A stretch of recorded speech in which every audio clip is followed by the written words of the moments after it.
Hello, and welcome to Rise of the False Gods book study. Tonight, our topic is called Raising the Bar. It's a continuation of where we left off last time.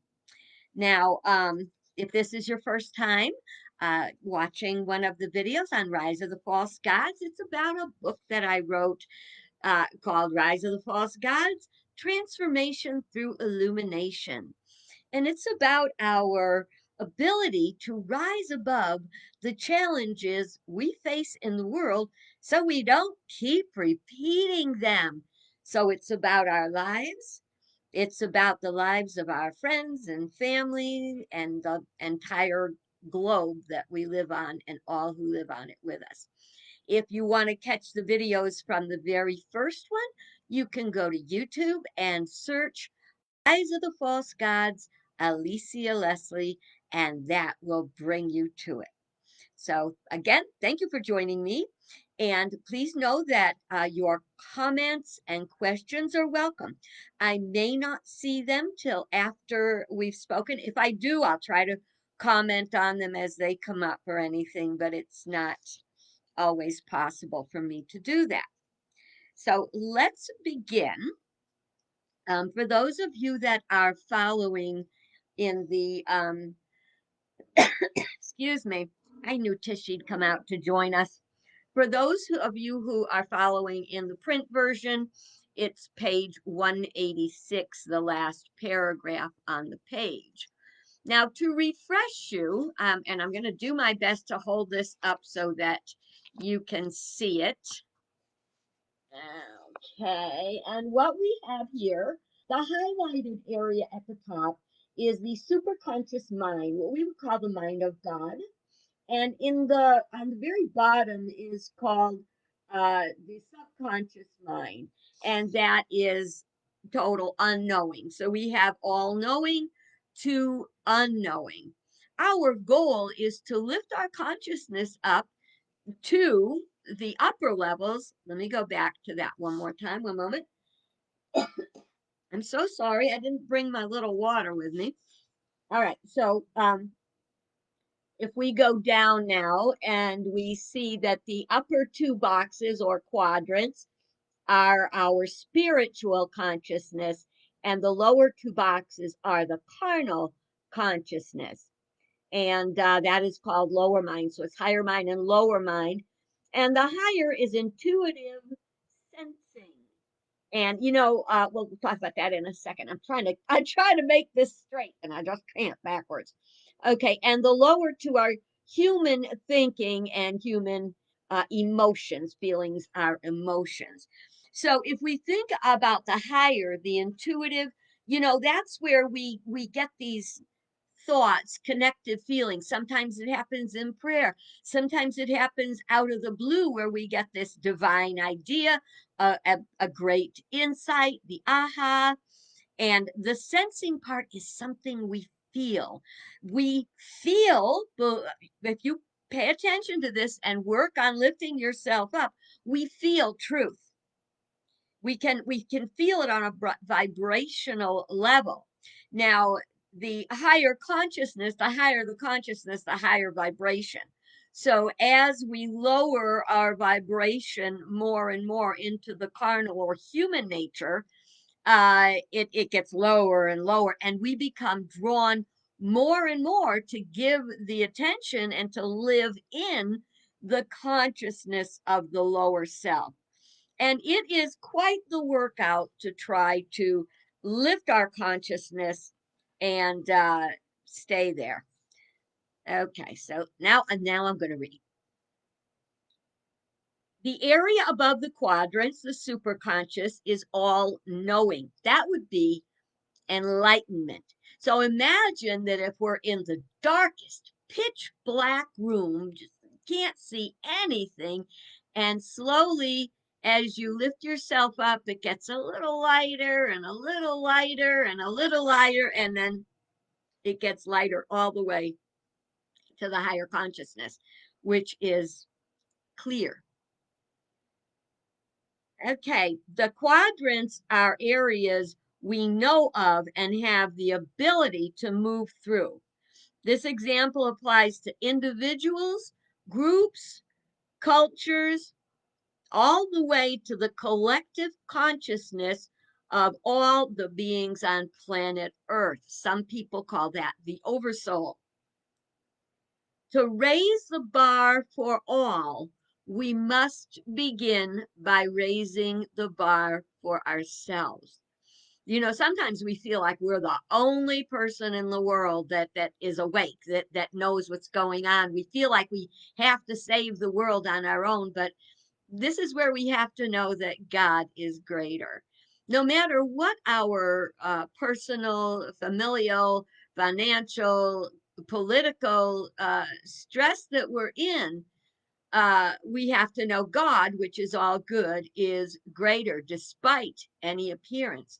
And I remind myself of that regularly by reminding myself of the scripture that says, not by might, not nor by power, but by my spirit, saith the Lord. And I keep thinking of that divine spirit, the energy that is within us that we can feel. We are a part of that divine energy. We are not the allness of that divine energy, but we are an inseparable, eternal part of it. Okay. There's another one that I keep using. And if I say it long enough, you're probably going to be able to recite it back to me. And it's something that I remind myself when I feel overwhelmed by what is going on and or any part I might have in helping to bring the light uh, to the world. We all have the light, okay? We all have the light to bring. But boy, sometimes it feels like we're the only one, doesn't it? And at those times when I feel insufficient, when I feel puny, when I feel like I couldn't get out of my own way, that's when I remind myself, for this I was born, for this I have come into the world. Each one of us has come in to be the light in our own way, but we cannot learn to be the light if we choose to stay in darkness.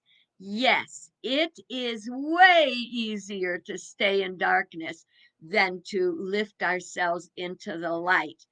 But the more we lighten up, the better we feel. I was sharing about that on a different video on my Life on the Light Side videos the other day about how the more stuff I get rid of, the lighter I get, the lighter I feel as I work on a path toward being a minimalist. Not to let go of things that I really do want and need, but to stop collecting stuff that I really don't want and really don't need just because it looks like it'll be a fun toy or a pretty thing. I won't deny myself pretty things, but I refuse to live in a cluttered mess. It literally brings me down.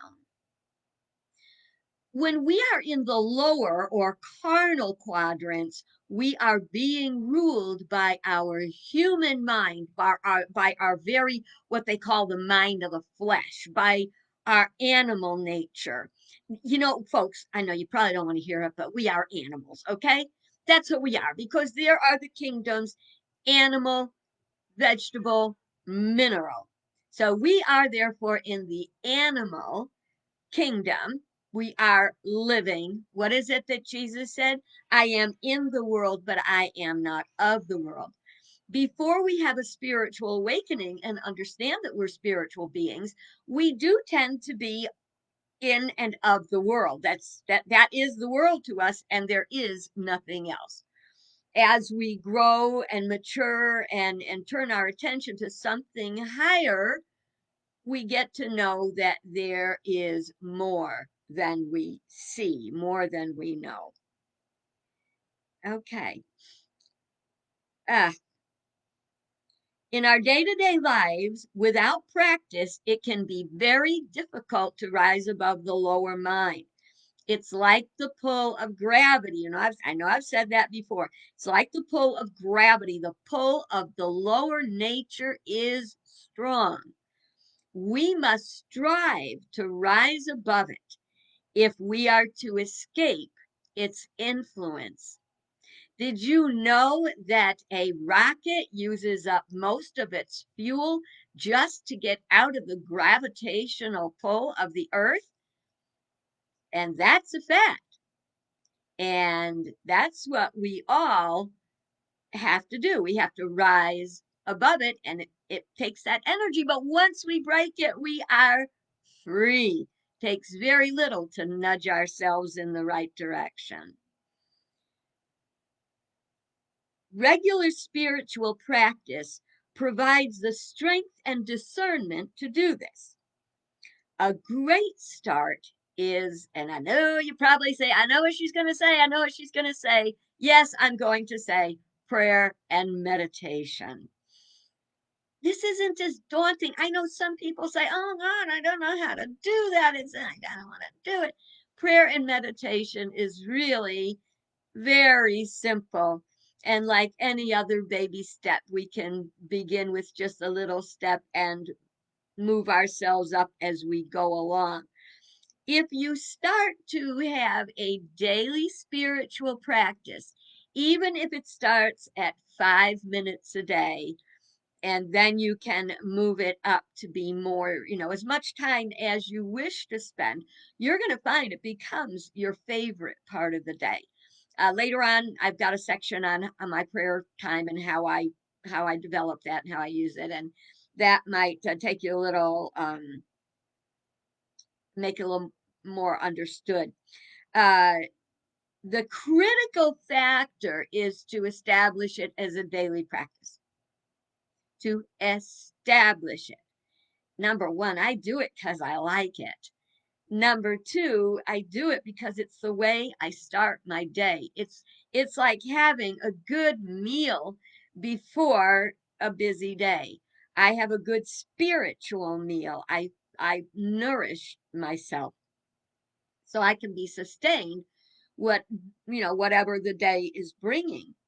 One of the things that is a part of my prayer practice is self-reflection. I will listen to a sermon on TV, usually Joyce Meyer, who I don't fully agree with on everything, but I agree with her a lot. And even if I don't agree with her, I say, how does that fit my metaphysical framework of spirituality? But I journals checking in with myself. How are you feeling? How are you feeling about this? How are you feeling about that? Did you do anything you regret? How can you handle it? Do you need to apologize to anybody? Do you have any anger or offense inside of you that it's time for you to let go of? Just a general checking in to see how I'm doing.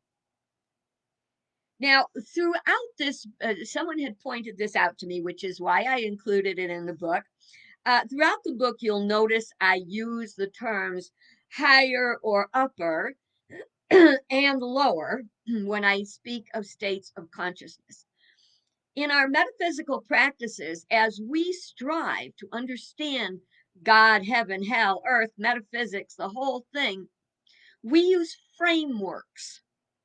And saying upper consciousness and lower consciousness is not unlike saying heaven and hell, which we say heaven is up and hell is down, but it's more like it's a feeling. It is a state of consciousness.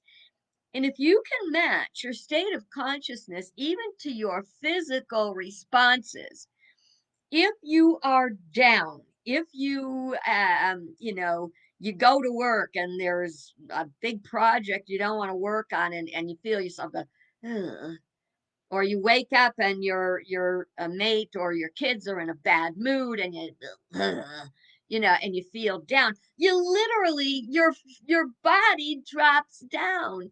And when you feel a high vibration, you just automatically you're up.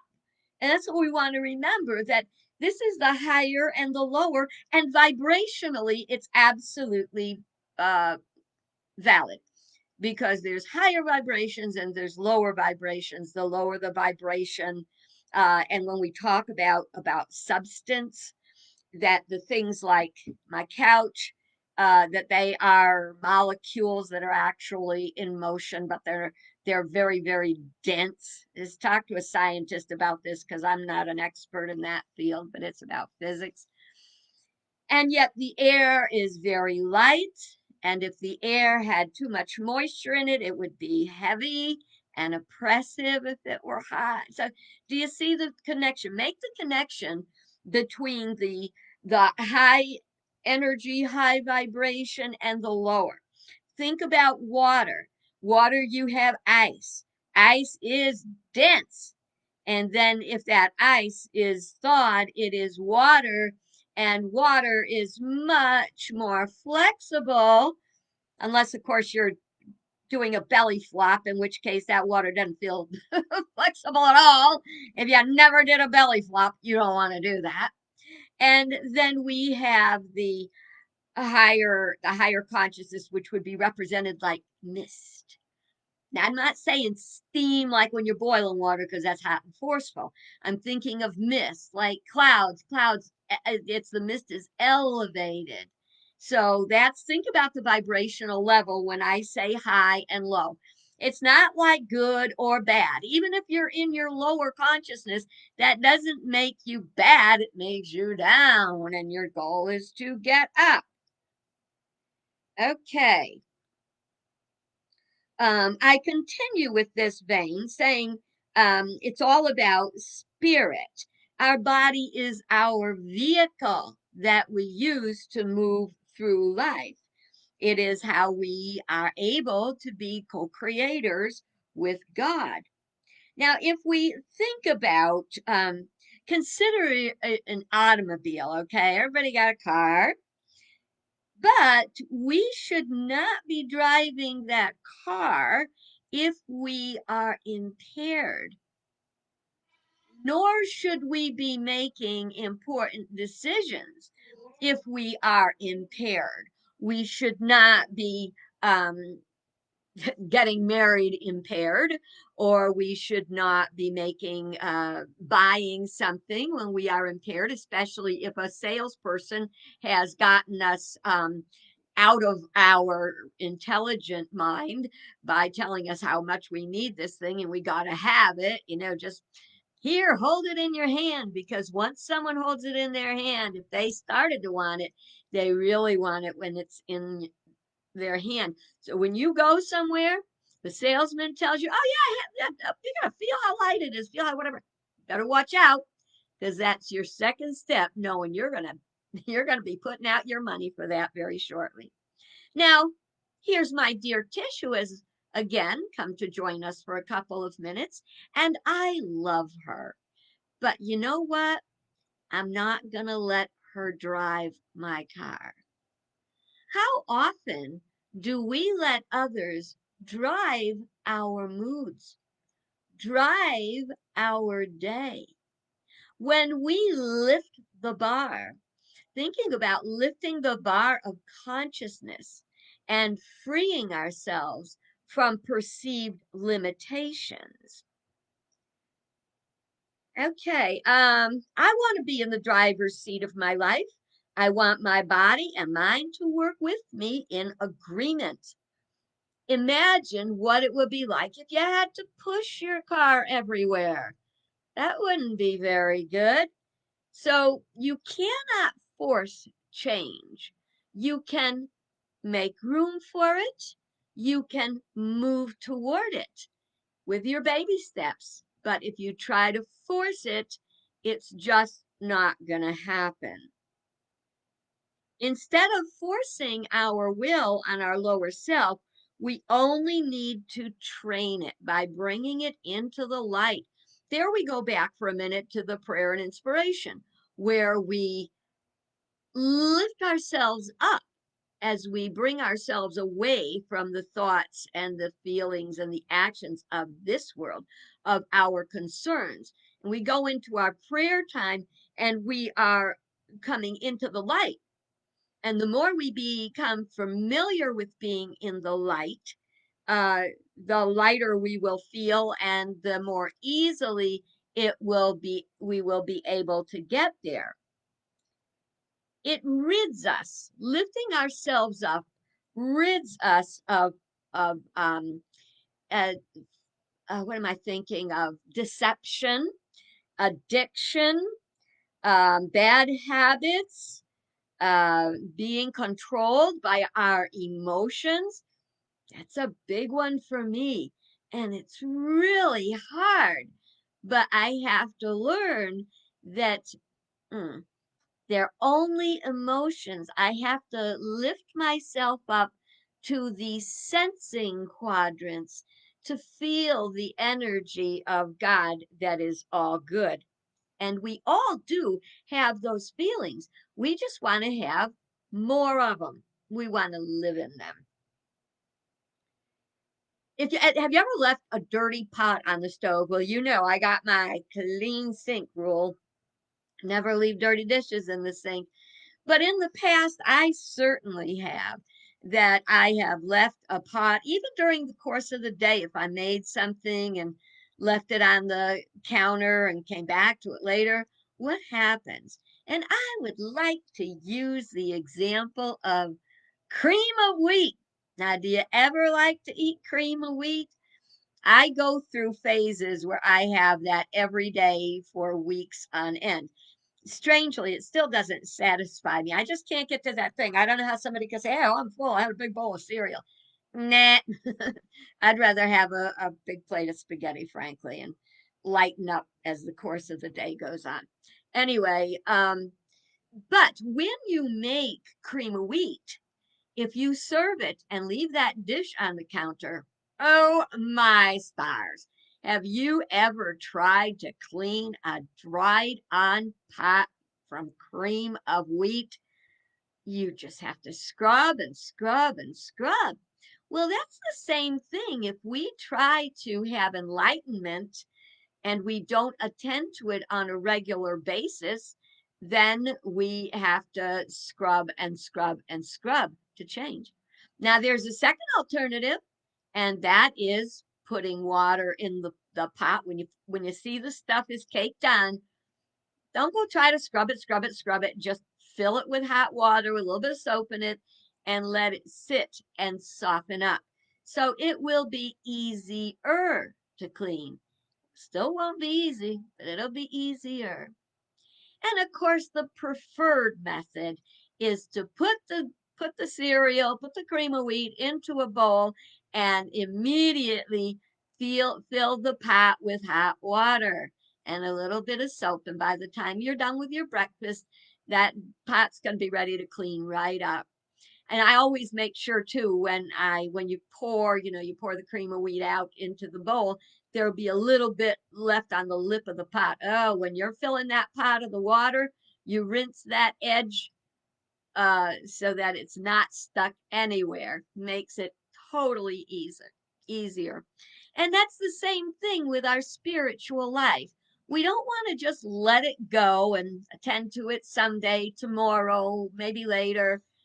We want to keep a regular eye on it. Okay. Um, okay, I already I've already made notes on all this stuff that I did. Too often we tend to wait until too late, and that is called procrastination. Have you procrastinated about anything? I did. I did. Well, I already discussed that in my life on the light side today, where I had put off some rather important paperwork for my health insurance. And I put it off. I'm not saying I put it off for 5 minutes. I'm saying I put it off for 5 years. And I had a stack of reminders and I had all this stuff. And I was holding off. I was resistant to it. No, I didn't want to put the time into it. I didn't want to be put on hold on the phone. I didn't want to. I had all kinds of excuses, but no reasons. And today I said, that's it, I'm done. And I did it at first thing in the morning, and then I was lightened up.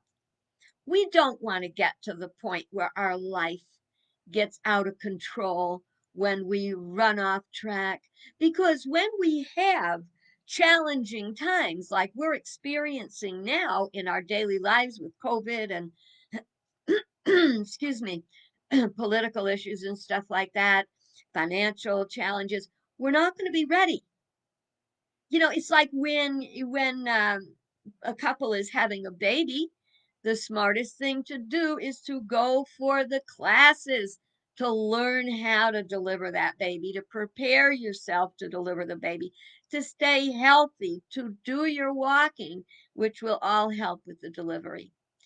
Then, when the big day comes, you'll be ready. It's the same thing with staying spiritually grounded through prayer, through meditation, through inspiration, and through like minded kindred spirits. They are all around us. So it is very, very important. We have a choice in who we spend our time with. And if you want to spend your time with friends who really don't care, they'd rather party or, have their own dramas going on without end. If you want to get away from that to something else, find friends who are supportive on your spiritual path. And very often, those people are in the church you go to. Now, that doesn't mean you got to cut loose your friends who are still very much enmeshed in their humanness. But if you work on it real hard, one day you can be a light in their life and you can help them make positive changes. Okay, it's the same thing with prying our attention away from the relentless grasps of the carnal nature. The difficulty of the task decreases with the time and effort invested. The difficulty of the task decreases as you keep practicing. We have to learn to say a firm no to that part of us that wants to procrastinate. I got to tell you something. Learn that word, no, and learn to say it to yourself. Well, I think I'll do it tomorrow. No, I really wanted to get that done today. I get up every day and I have my goals that I want to accomplish. Very often, that goals list it emerges from my prayer time, and I always have a paper and pencil with me so I can write down an idea that I get, a thought. That way, it's not nagging at me all during my prayer time. Once I write it down, I know I can attend to it later. I would invite you to think about how many ways your little self, and when I say your little self, I mean the lower nature, can distract you. Now, just because I say little self doesn't mean insignificant or puny or anything like that.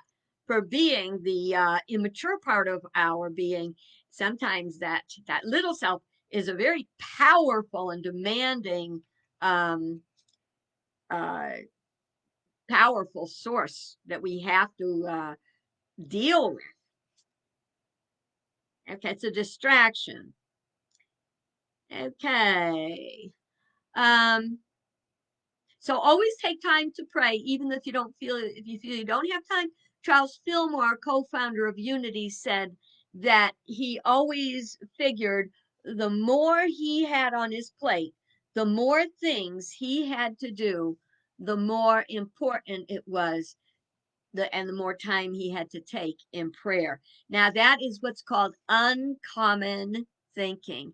We need a little bit more common sense here in this world today, and we go beyond that to uncommon thinking, which is knowing that God will provide all of the time you need to do what you have to do if you get grounded and centered in God at the start. We cannot let distractions tell us we don't have time to pray. We all have the same 24 hours every day. It's what we choose to do with those 24 hours that matters. It's unnecessary to deprive ourselves of television or our technology. We just have to reassign their importance and realign the amount of time that we're willing to give them. False gods, which are what? Mammon, materialism, money and stuff, and Baal, which is the carnal nature, the ego, the sensual uh, part of our life. And again, it's not that there's anything wrong with these things, it's the attention we give them and how much worth we give them in our lives. Because remember, the word worship is a breakdown of it is worthship. What do we worship? What do we give worth to? And if we give more worth to money and things and our personality, our human desires, I think we're making the wrong choice. Okay, so I invite you to think on these things and see what you can do. See the areas where you may be tripping yourself up. Where are your distractions? How can you realign them? Now, we're not going to be getting together tomorrow because today is Friday, but I'll be back on Monday. When I'm back on Monday, we're going to have a very good topic called From People Pleasing to Pleasing God. Who you going to please? Until then, be good, and Monday I'll be right here.